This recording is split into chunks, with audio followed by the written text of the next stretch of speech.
Hey guys, welcome back to my channel. My name is Molly and today I'm going to be doing my mid-year wrap-up. So basically I'm going to be talking about all the books that I've read so far this year. I've read, I think, 58 books.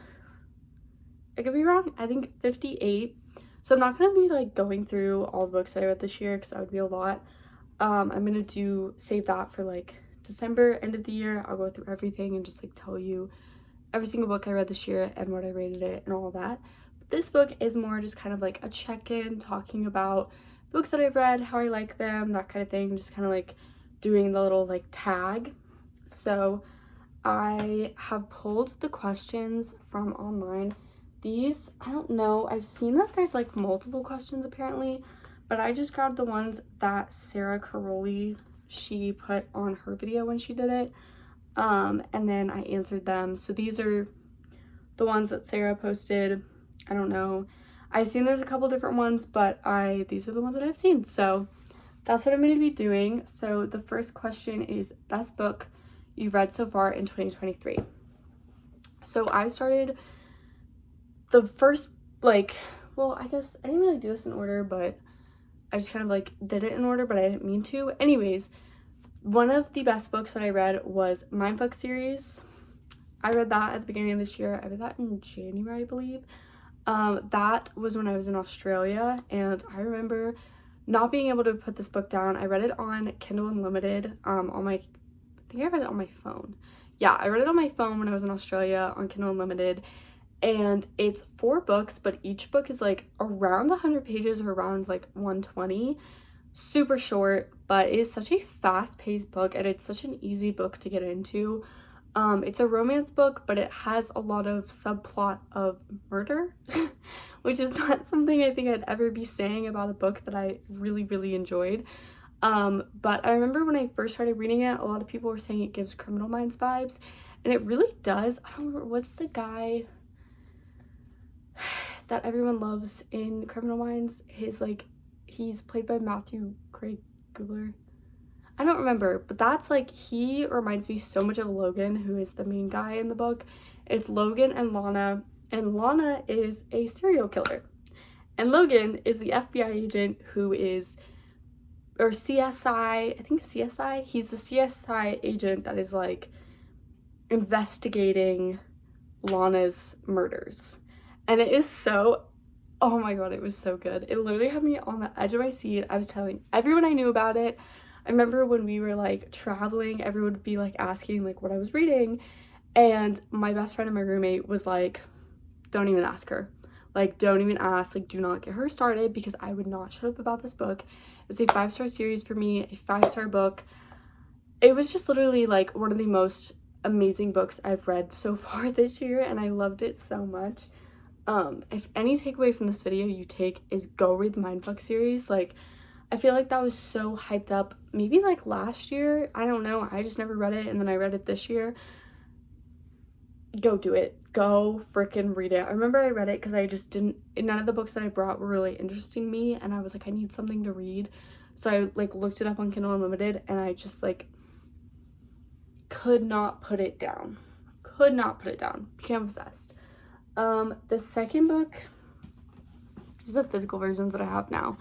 So the second book I became absolutely obsessed with this year was Binding 13 / kind of like the Boys of Tommen series. I have the whole series, so it's Binding 13, Keeping 13, and then Saving 6, and it's also Redeeming 6, but I haven't read Redeeming 6 yet.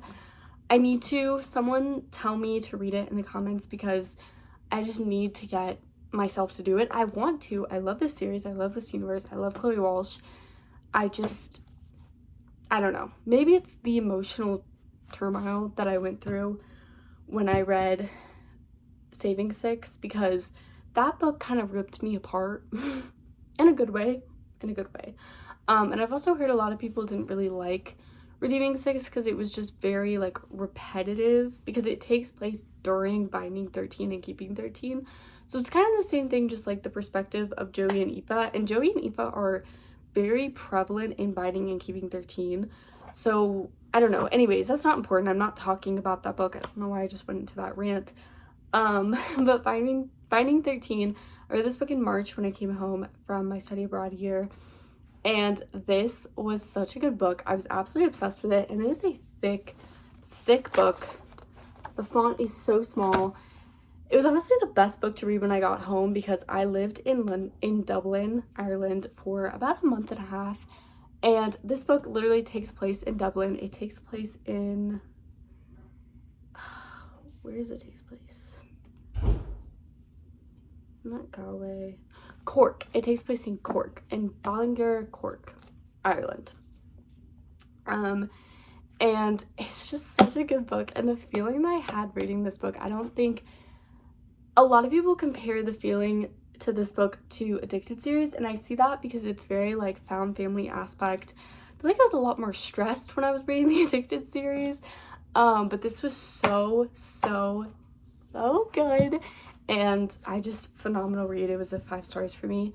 Next was The Happy Place, or Happy Place, I don't know why I said The Happy Place, by Emily Henry. This was Emily Henry's new release this year, and I have in recent years not really been a Emily Henry stan. I loved Beach Read, DNF'd Book Lovers, and then DNF'd People We Meet on Vacation, and just neither of those books. I want to reread People We Meet on Vacation.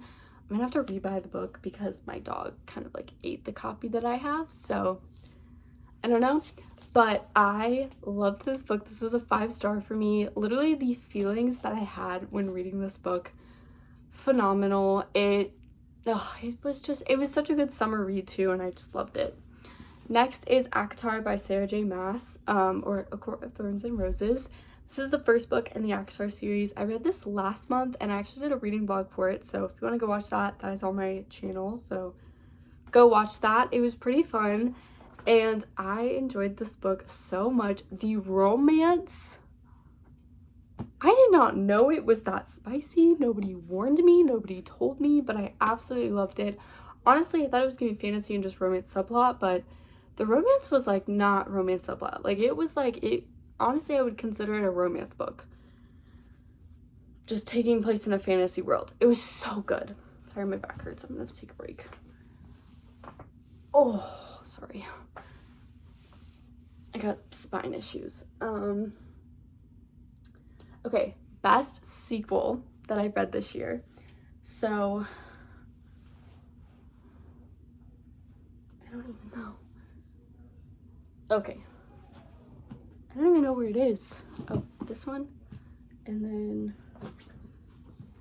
this one. Okay, Hot House Flower and Saving Six, which I just talked about the Boys of Tom series, so I'm not going to talk about it again.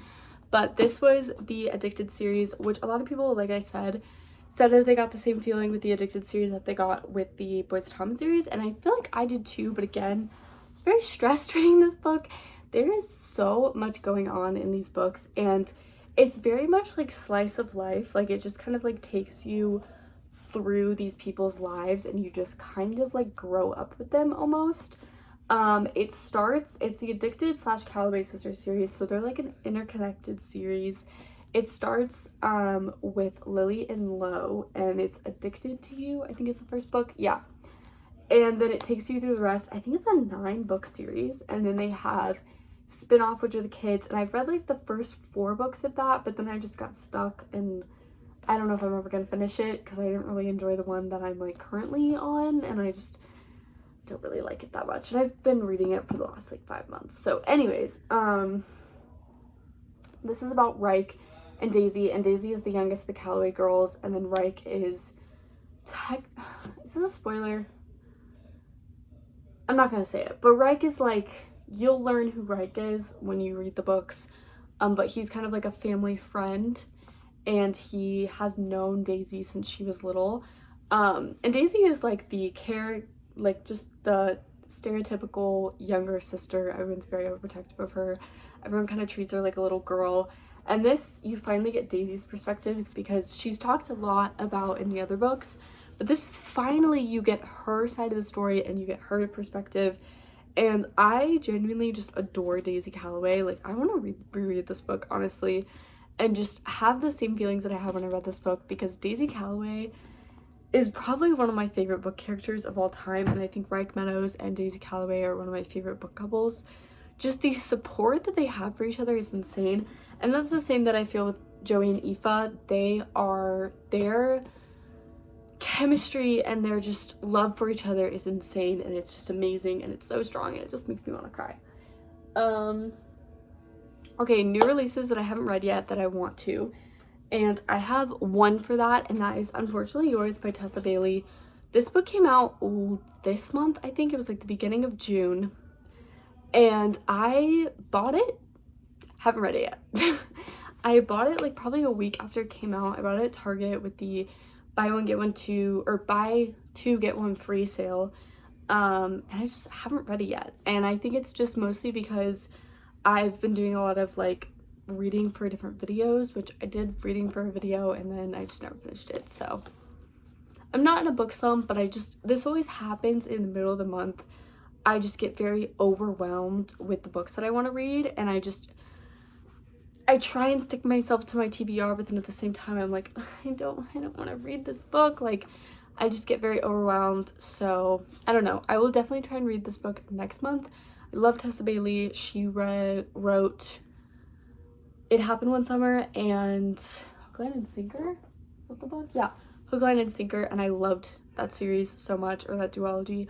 So I'm really excited for this one. Also, I've heard it's really good. It's a Marriage of Convenience and Enemies to Lovers, and the main guy is a Navy SEAL. So I'm excited. What's next? Most anticipated release for the rest of the year. So first one is Lucy Score's new book, her third book in the Knock 'Em Out series. I don't know what it's called because I've heard people say it's Things We Hide from the Light, but Things We Hide from the Light is the second book. So I don't know what it is. What is the name? I don't know. But it's Lucy Score's new book. It's Knock 'Em Out series. I'm so excited. It's small time romance. It's Lucy, which if you know, you know. I'm so excited for Lucy. And yeah, I'm just literally so stoked. I can't wait. It comes out September, I think. I'm just gonna bring it over here because looking over there is just awkward. Okay, next is Wildfire by Hannah Grace. Hannah Grace wrote Icebreaker, and this was like one of the biggest book talk books of last year. I feel like I reread this year. The first time I read it on my phone when I was living in Paris, and then I bought it when I was living in Ireland. It's all over the place. So this is like the UK cover, I think. I don't know, there's like 3 different like versions of this book, but they're not like super different. They all have the same like people on the cover, but it's like this one's weird because the US cover, because I've seen the US cover and it has like the stands in the back, and Nate doesn't have facial hair, and I'm pretty sure his jersey is a lighter color, and then I think Anastasia's hair is like lighter or something. There's just slight differences, and then the spine is also different, and it says like UCMH on it. But the book that's coming out is called Wildfire, and it's the second book in the UCMH series. I'm so excited. I love this book the first time I read it and the second time I read it. Still a 5-star book for me. I'm so excited for the second book. I love Hannah Grace's writing. She is a kind of a debut author. I think this was her first book. Well, it says 18 plus content. This is not a light read. This is spicy. It does not look spicy, but it is spicy. I promise you, it is very, very, very spicy. But it was really, really good. And it was like what Off Campus was trying to be. And it was really good. And I love the characters. And the boys that I know are getting books, I'm so excited for. And then Meet Me at Midnight is the next book, and that is by K.L. Walther, and she wrote The Summer of Broken Rules, which came out like 2 years ago, I think. Or was it last summer? I think it might have been last summer. And that was a big book talk book. I read that in December and absolutely loved it. It was so good, and I can't wait for Meet You at Midnight, because it has a bunch of Taylor Swift references in it. That's what I've heard from the people that have got the ARCs. It has a bunch of Taylor Swift references, and it literally comes out like Tuesday, I think. It comes out the 27th, and today's the 23rd. yeah, it comes out literally next Tuesday. So I'm really excited. I'm gonna go to Barnes on Tuesday and go get it. Next is books that made you cry. So I have my stack next to me of that. First is One Italian Summer by Rebecca Searle. She wrote In 5 Years, which I wasn't a huge fan of that book. I liked it, and I've heard a lot of people talk about it. I said I wasn't a huge fan of that book, and then I said I liked it. I have mixed feelings about that book. I liked it, but the main character was not very likable in my opinion. I don't know if that was on purpose. Honestly, after reading this, I feel like she almost makes the main characters like her. Because it's almost like in that way, you know, when you like think about yourself or you like describe yourself and you say things in a way that it's like other people wouldn't describe you that way, because it's like you know yourself on a more intimate level. So it almost feels like Rebecca is like describing herself as that character, if that makes any sense. But this takes place in Positano, and it's basically about a mother-daughter relationship, grief, going through issues with your family and your mom, and like the image that you have of your parents and then it changing. And oh my gosh, it was amazing. And I listened to Marjorie by reading this, and I can't tell if it was a good idea or a bad idea. So loved it. Also reread Red, White, and Royal Blue. Also, all these books that I'm saying that made me cry, I literally read this month. Because, I don't know, this was an emotional month for me, I guess. I don't know. Red, White, and Royal Blue. This is literally not even a 5-star, like a 6-star, 10-star. This is one of my top books and probably will forever and always be one of my top books. This is also the 3rd copy of this I have. I normally have my other copies up here, but they're my tripod right now. Why is that right there? They're my tripod right now, but I literally have so many copies. I have a signed copy. I have the original Book of the Month copy that I got, the paperback copy that I got from Target, and then this copy. And then when the movie cover copy comes out, like in 2 weeks, I'm getting it. So I'm gonna be that annoying girl who has like 6 copies of the same book because she's obsessed with it. Yeah, this is actually, I think this has like extra scenes, so I need to read that.